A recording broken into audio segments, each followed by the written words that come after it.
சுவாசிக்கிறது, உங்க இதய துடிப்பை பராமரிக்கிறது, உணவை ஜீரணிக்கிறது, இந்த மாதிரி பல விஷயங்களை நாம் அறியாமலேயே அது செய்ய வைக்கும். ஒரு கெமிக்கலாக உங்களோட மூளை இன்னும் நிறைய கத்துக்க விரும்புறதா சமீபத்துல விஞ்ஞானிகள் கண்டுபிடிச்சிருக்காங்க.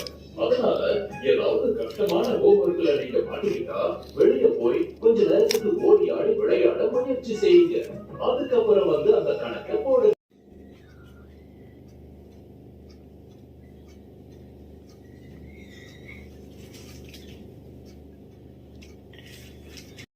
எல்லாரும் என்ன ரொம்ப புகழறாங்க. நீ முதல்ல உங்களுக்கு பிரேக்ஃபாஸ்ட் ஏற்பாடு பண்ணு. ஆமா, எங்க சின்ன கிட்ட நீங்க மறக்காம வாங்கிக்கிறோம். எதுக்கு இதெல்லாம்?